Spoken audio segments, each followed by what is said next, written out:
தேவன் தனிநபர ஆலோசனை சங்கத்தில் நிற்கிறான், கூட எந்த ஒரு அப்போஸ்தலர்களும் கிடையாது. தனி மனிதனாக முழு ஆலோசனை சங்கத்துக்கு எதிராக கிறிஸ்துவின் சார்பாக அவன் நின்று கொண்டிருக்கிறான்.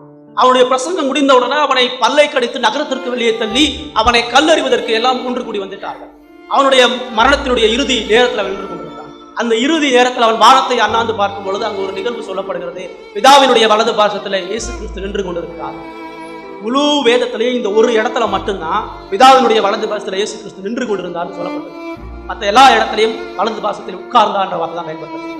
அவர் பிதாவினுடைய வலது பாசத்திலே உட்கார்ந்தார் என்று சொல்லப்பட்டது. இந்த இடத்துல நின்று கொண்டிருக்கிறார் என்று ஏன் சொல்லப்படுகிறது என்று பார்க்கும் பொழுது, கிறிஸ்துவுக்காக அவன் நின்று கொண்டிருக்கிறான் பூமியிலே.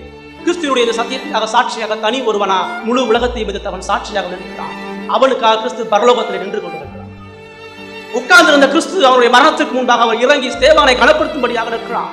இந்த தேவனுக்கு சார்பாக இந்த ஸ்தேவான் நிற்கும் பொழுது, இந்த ஸ்தேவான் சார்பாக நான் பிதாவின் சார்பாக நின்று கொண்டிருக்கிறேன் என்று சிங்காசனத்தை விட்டு இறங்கி ஸ்தேவானுக்காக அவர் நின்று கொண்டிருக்கிறான். அதான் பார்க்கிறோம். அந்த மீட்பர் ஆகிய கிறிஸ்து பிதாவின் முன்பாக எவ்வளவு தூரம் நின்று கொண்டிருக்கிறார். அந்த கிறிஸ்துவுக்காக நான் எப்படி நிற்கும், எவ்வளவு கல்லறிச்சு போத்தாலும் என் உயிரே போனாலும் சொல்லி கிறிஸ்துவுக்காக என் வாழ்க்கை சொல்லி அதான் திரும்ப பரிந்து பேசுறான். பின்பகுதியில் பார்க்கும் பொழுது அவர் எல்லாரும் அவனை கல்லறியும் பொழுது, தேவனே இவருடைய பாவத்தை சுமத்தார். ஏன்னா ஆசாரியன் நின்று கொண்டிருக்கிறான். அந்த ஆசாரிய பணியை இவன் இங்கு உணர்கிறான். அந்த ஆசாரியத்துவத்தை அந்த ஜனங்களுக்கு அவன் காட்டுகிறான். மேன்மையான அந்த ஆசாரிய பணி அவனை கிறிஸ்துவுக்கு சாட்சியாக முழு உலகத்தையும் எதிர்த்து அவருக்கு இருக்கும்படியாக. இந்த புரிதல் இருந்தால் மட்டும்தான் இயேசுவுக்காக எவ்வளவு வைராக்கியமா நான் சத்திக்கலாம். இந்த உலகத்துல சொல்லக்கூடிய மக்களை கூட என்னை அடையாளப்படுத்திக் கொள்ளக்கூடிய புரிதலுக்குள்ள ஒருபோது வர முடியும்.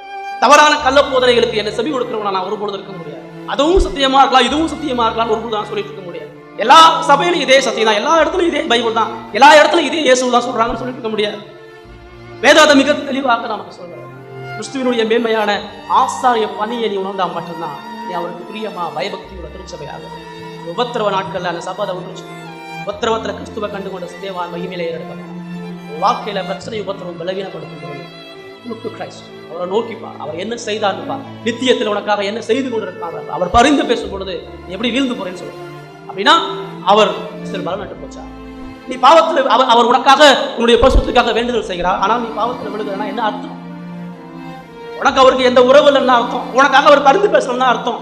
நீ அவருடைய ஆடா இல்லைன்னா அர்த்தம்.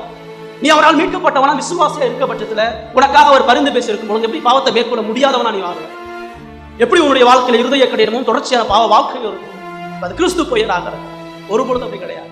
திருச்சபைக்கு அதான் சொல்றா, நீ அப்படி கிடையாது. உன்னுடைய அடையாளம் அப்படி இல்லை.